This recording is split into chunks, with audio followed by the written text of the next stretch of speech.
not a game, it's a rich thing. सुबह 9 बजे broad Mercedes की ड्राइविंग सीट पर और नाइजल बराबर वाली सीट में बैठा कर रहा था। परफ्यूम की बोतल ब्रॉड की जैकेट में थी। ब्रॉड ने ऑटोमेटिक गियर शिफ्ट को ड्राइव में करके एक्सेलरेटर दबाया। गैराज के करीब से गुजरते हुए उसकी नज़र डेजी पर पड़ी। गैर एहतियारी तौर पर इसका पैर ब्रेक पर गया। रफ्तार कम होने लगी। डेजी के दाएं बाएं ग्रेग और सोफिया थे। डेजी नागुफ्ता हालत में एक टांग घसीटकर सहारे से चलने की कोशिश कर रही थी। इन तीनों के अकब में एक जानिब स्टैनले की फरारी मजरूह हालत में खड़ी थी। ये क्या हुआ? इसको गाड़ी में बिठाओ, नाइजल ने कहा। ब्रॉड को स्विमिंग पूल में डेजी के हाथों अपना हशर याद आया। डेजी की बदमाशियों का हिसाब बेबाक करने का बेहतरीन मौका था। इसने ब्रेक से पैर हटाते हुए दोबारा एक्सेलरेटर दबा दिया। मर्सिडीज उछल के आगे बढ़ी। ग्रेग डेजी के बगल से निकला और सोफिया को पकड़ के खींचा। डेजी चीख मार के लौट खड़ाई और तीनों रास्ते के एक जानिब देर हो गए। मर्सिडीज इन्हें छूती हुई गुजर गई। आगे रास्ता पहाड़ी की बुलंदी के साथ घूम रहा था। डेजी ने फुनकारते हुए लेटे लेटे फायरिंग की। वो ट्रिगर दबाती चली गई। मर्सिडीज की अकबी नशिस्त की खिड़की का शीशा टूटा और पहलों में गोलियों के सुराख नमूदार हुए। मान मुख्तलिफ किस्म का धमाका हुआ। मर्सिडीज का एक टायर फट गया। गाड़ी चंद सेकंड्स के लिए सीधी जाती नजर आई, फिर फिसलकर चट्टान के किनारे की तरफ चली गई। डेजी इन हिमाक के साथ फायरिंग में मसरूफ थी। 9 मिलीमीटर ब्राउनिंग ऑटोमेटिक गन के मैगजीन में 13 राउंड थे। मर्सिडीज चट्टान के किनारे पर मौजूद 2 फुट ऊंची हिफाजती दीवार से टकराई और पहलों के बल घूम के उलट गई। गाड़ी छत के बल फिसलकर गिरी थी। फायरिंग बंद हो गई। डेजी ने सर नीचे डालकर आंखें बंद कर दी। गन इसने छोड़ दी। सोफिया रो रही थी। ग्रेग डेजी को घूर रहा था। इसने गाड़ी में अंकल ब्रॉड को देखा था। ग्रेग ने धीरे धीरे हरकत की। डेजी की बंद आंखों पर नजर जमाए इसने गन उठा ली। ग्रेग ने बैठकर डेजी के चेहरे का निशाना लिया। इसके दिमाग में एक ही बात थी कि ऐसे अफरीद को ठिकाने लगाना है जो इसके लिए, सोफिया और पूरी फैमिली के लिए खतरा बना हुआ था। ग्रेग ने ट्रिगर दबाना शुरू किया। क्लिक की आवाज के साथ मैगजीन ने खाली होने का ऐलान कर दिया। ब्रॉड छत के बल पड़ी गाड़ी में कसमसा रहा था।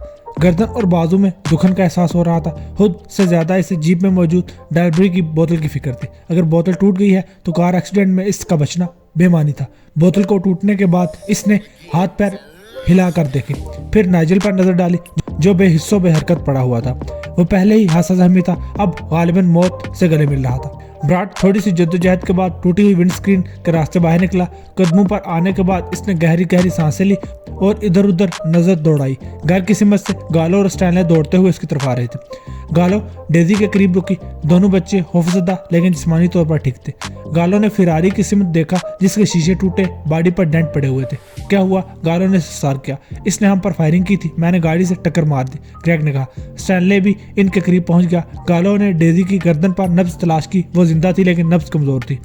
गन मेरे पास है लेकिन गोलियां खत्म हो गई हैं। तुम दोनों घर जाओ, सब वहीं पर है। गालो उठकर उल्टी हुई मर्सिडीज की तरफ, फिर स्टैनले को देखा और दोनों ब्रॉड की तरफ भागे। गैंग खत्म हो गया था। चौथा रुकन ब्रॉड गैर अहम था लेकिन मडोबा 2 नामी वायरस इसकी तहवील में था। ब्रॉड टूटी फूटी गाड़ी से निकलकर अतराफ का जायजा ले रहा था। इन दोनों को लपकते देखकर इसने दरख्तों का रुख किया। बज़ाहिर वो ठीक ठाक था लेकिन इसकी चाल गैर मुतवाज़न थी। वो कुछ दूर जाकर रुका, फिर उठा। मान इसने रुख तब्दील किया और पहाड़ी किनारे की तरफ बढ़ा। गालो ने मर्सिडीज के करीब से गुजरते हुए अंदर नजर डाली। नाइजल बेहिस्सो हरकत था। खुली आंखों में जिंदगी की कोई रमक नहीं थी। गालो वहां रुके बगैर आगे निकल गई। स्टैनले चंद कदम पीछे था। अचानक ब्रॉड ने फिर रुख बदला। वो पलटकर गालो और स्टैनले को देख रहा था। रुक जाओ, मरोगे। ब्रॉड ने डायबरी की बोतल निकाली। ब्रॉड के चेहरे पर गुस्सा और अजियत दोनों थे लेकिन तीसरा तासर मायूसी था। गहरी मायूसी का रंग गुस्से और अजियत पर हावी था। वो एक हारा हुआ शख्स था।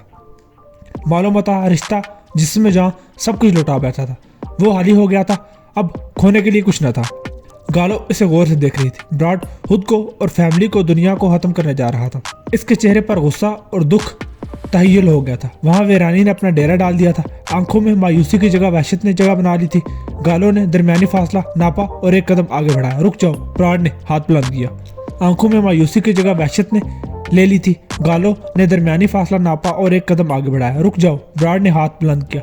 बेटे, सब ठीक हो जाएगा, तुम्हारे पास मौका है, अभी सब कुछ खत्म नहीं हुआ। स्टैनले की आवाज में दुख था, उम्मीद और नरमी थी। गालो ने दूसरा कदम उठाया। ब्रॉड की आंखों में वहशत की जगह नफरत का रंग लहराया। सेकंड में गालो ने कश्तियां जला दी जिस्म का हर हुलिया लट्टू के मानंद घूम रहा था। नस नस में चिंगारियां थी। वो जानती थी क्या होने वाला है। गालो को स्टैनले की आवाज नहीं आई थी। इसकी समात किसी भी किस्म की आवाज सुनने के लिए बेकार हो चुकी थी। वो देख भी कुछ नहीं सकती थी। हर शय का वजूद मिट गया था। सामने ब्रॉड भी नजर नहीं आ रहा था। वजूद की ज़ाहिरी और बातनी तमाम तर हिस्सियात का मरकज सिर्फ एक शय थी, डायब्री। गालो का अगला कदम हवा में था। ब्रॉड ने क्या कहा गालो ने सुना नहीं। स्टैनले चीहा।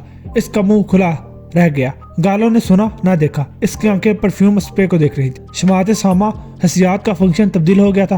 पूरा जिस्म देख रहा था। हर हुलिया धड़कन था। वहमा तस्वुर तहय्युल सब बेदार होकर ज़ाहिरी हवास इसके साथ मिल गए थे। ब्रॉड का हाथ बुलंद हुआ। गालो का दूसरा कदम भी हवा में गया। ब्रॉड ने कुछ कहा। गालो ने नहीं सुना। वो जिस लगा चुकी थी। डायब्री की बोतल हवा में गई। ब्रॉड घूमकर पहाड़ी किनारे की तरफ भागा। गालो ने नहीं देखा। गर्दिश दौरा थम गई। स्टैनले फिर चिहा। गालो ने नहीं सुना। कायनात की हर शय साकिन थी। दो चीजें मुतहरिक थी। दोनों हला में थी। डायब्री की बोतल और गालो का जिस्म। ब्रॉड का हिजाती कहका बुलंद हुआ। गालो ने नहीं सुना।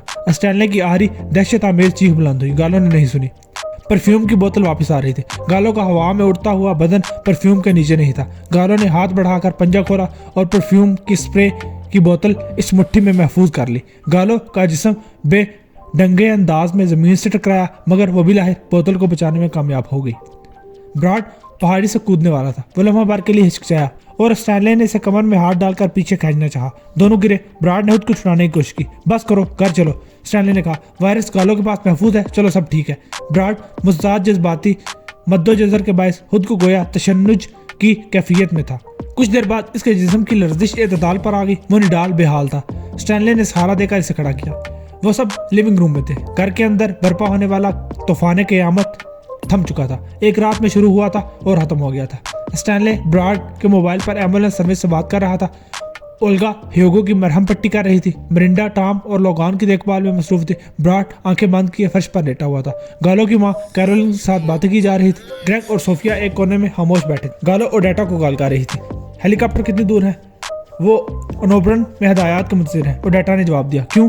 सूरत हाल काबू में है, लेकिन वो लोग अहम हैं जो वायरस के खरीदार हैं। अगर हमने फुर्ती दिखाई तो इन तक पहुंचा जा सकता है। गालो ने कहा। मुझे यहाँ स्ट्रिप फॉल में एक हेलीकॉप्टर की जरूरत है और कुछ एक माइक्रो रीडर, ट्रैकर और डायब्री परफ्यूम की बोतल। परफ्यूम के लिए शॉपिंग करनी पड़ेगी। ओडेटा ने कहा। मेरे पास है, मैं डायब्री इस्तेमाल करती हूँ। ओल्गा ने मुदाखलत की। Okay okay. ओडेटा तुमने सुन लिया? हाँ, ओडेटा ने जवाब दिया। हेलीकॉप्टर कितनी देर में पहुंचेगा? ज्यादा से ज्यादा 15 मिनट में। बात खत्म करके गालो ब्रॉड के पास बैठ गई। ब्रॉड, एक सवाल बहुत अहम है, इसने नरमी से कहा। ब्रॉड ने आंखें खोलकर हाली हाली नजरों से देखा। तुम लोगों को 10 बजे गाहक से मिलना था। तमाम अफराद इन दोनों की तरफ मुतवज्जे थे। वहाँ फिजा में खामोशी के साथ तनाव था। ब्रॉड भी खामोश था। वो कौन सा मकाम है जहाँ गाहक से मुलाकात है? ब्रॉड ने सवाल के जवाब में गालो के चेहरे से नजर हटा ली। प्लीज, गालो ने कहा। नहीं, ब्रॉड ने सरगोशी की। तुम बहुत कुछ ठीक कर सकते हो, सोचो, गालो ने कहा। ब्रॉड की आंखें गर्दिश में आई। इसने बारी बारी सबको देखा। तुमने इन सब के साथ बहुत गलत किया, गालो ने इसका दिमाग पढ़ते हुए कहा। लेकिन देखो, वो अब भी तुम्हारे साथ है। तुम अब भी फैमिली का हिस्सा हो। तुम बहुत सी गलतियों का अज़ला कर सकते हो। स्टैनले ने बोलना चाहा, लेकिन मरिंडा ने रोक दिया। जो भी हुआ, अब तुम एक अच्छा काम कर दो, मरिंडा ने कहा। ब्रॉड ने आंखें बंद कर ली। इसकी बंद आंखों से 2 आंसू निकले। होंठ थराए। ओनोब्रन फ्लाइंग स्कूल। थैंक यू, गालो ने कहा। 10 बजे गालो कंट्रोल टावर में बैठी थी। इसके साथ फ्रैंक, हेक्टर, ब्रॉड और मकामी पुलिस डिटेक्टिव था। हैंगर में नजरों से ओझल एक मिलिट्री हेलीकॉप्टर मौजूद था। ब्रॉड के हाथों में नाइजल का ब्रीफकेस था। इसका चेहरा किसी भी किस्म के तासुर से आरी था।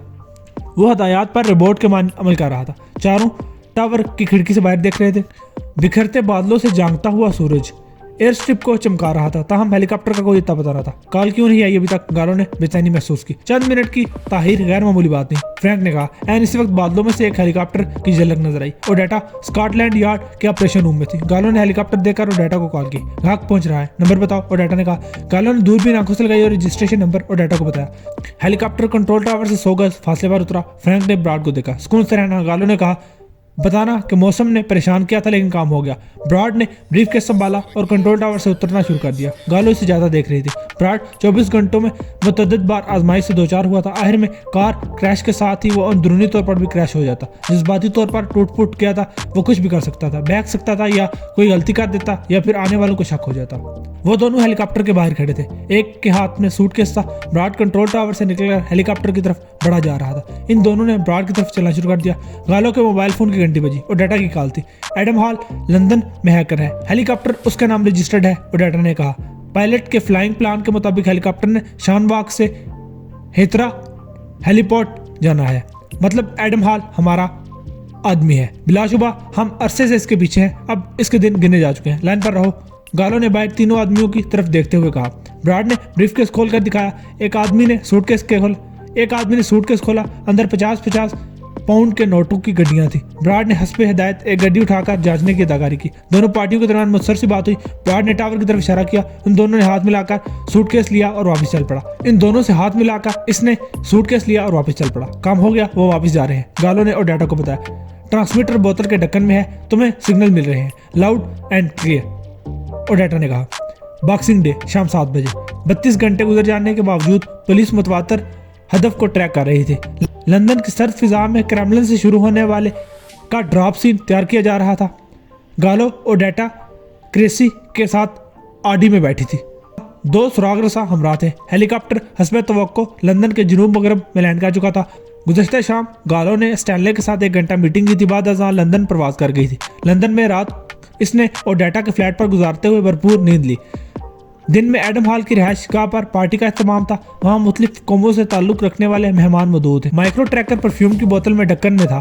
गालो और ओडेटा की टीम ट्रैकर से नशर होने वाले सिग्नल के जरिए मुसलसल मॉनिटरिंग कर रही थी। परफ्यूम स्प्रे स्याह बालों वाली एक जवान मेहमान के शोल्डर बैग में था। औरत ने शाम 7 बजे एडम हॉल की रिहाइशगाह से बाहर कदम निकाला। 2 ऑफिसर्स अलग अलग इसके कुर्ब में थे। औरत ज़ेरे ज़मीन ट्यूब स्टेशन और फिर ट्रेन में गायब हो गई थी। दोबारा वो पकाडी सर्कस पर नमूदार हुई और एक थिएटर में दाखिल हो गई। ताकुब करने वाले सुरागसा ने मोबाइल पर ओडेटा को रिपोर्ट दी। पुलिस ने आम कारों में थिएटर को घेर लिया।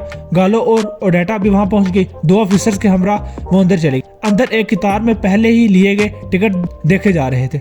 स्याह बालों वाली औरत ने बैग से डायबरी की बोतल बाहर निकालकर इत्मीनान से सर और शानों पर स्प्रे किया। हकीकत हाल से आगाह होने के बावजूद गालो अंदर जा पहुंची। अंदर जाके औरत ने नशिस्त संभाली और एक बार फिर स्प्रे किया। काफी है, उठा लो इसे। ओडेटा ने साथ आने वाले पुलिस ऑफिसर से कहा, प्लीज मिस मेरे साथ आइए। अफसर ने औरत की नशिस्त पर जाकर कहा। औरत ने नशिस्त छोड़े बगैर फिर स्प्रे किया। मैं कह रहा हूँ मेरे साथ आइए। औरत ने उठकर हाथ बुलंद किया और फिजा में स्प्रे किया। परेशानी की जरूरत नहीं है। अफसर ने इसे बाजू से पकड़ा। इसके अंदर वाकई परफ्यूम है। ब्राड आखिरी वक्त में तावन की बुनियाद पर लंबी सजा से बच गया था। एल्टन और डेजी को हैरी मैक की दौलत ना बचा सकी थी। हैरी खुद फंस गया था, लेकिन नाकाफी शवाहिद और कानूनी नुकात इसे कैद में रखने के लिए अधूरे। ताहम चंद माह बाद कुदरत ने ही इसे कैंसर में पकड़ लिया था। जिंदा की असीरी में डेजी ने साथी कैदी को हलाक कर दिया और यूं इसकी सजा उम्र कैद में तब्दील होगी। थिएटर में पकड़ी जाने वाली औरत पहले ही जान देने के लिए तैयार थी। गिरफ्तारी की कुछ देर बाद ही इसने जहरीले कैप्सूल की मदद से खुदकुशी कर ली। इसे पुलिस की गफलत पर महमूल करना मुश्किल था, क्योंकि सब के लिए वो मोडोबा 2 से मरने जा रही थी। एडम हॉल भी गिरफ्तार हो गया था, लेकिन असल दहशतगर्द गिरोह के अरकान गायब हो गए। एडम हॉल के राब्ते में एक आदमी था। छापा पड़ने पर वो आदमी मुर्दा हालत में पाया गया। दहशतगर्दों की असलियत जानने के लिए मुतल्लिका अदारों की तफ्तीश जारी थी। इस सारी सूरत हाल ने गालो और स्टैनले को मजीद करीब कर दिया। फैसला कुन घड़ी आ गई। वो अपनी बाकी मानदा जिंदगी एक दूसरे की कुर्बत में गुजारेंगे। ऑक्सन फ्रेड फैमिली के लिए इन दोनों का ये कदम गैर मुतवक्किल न था।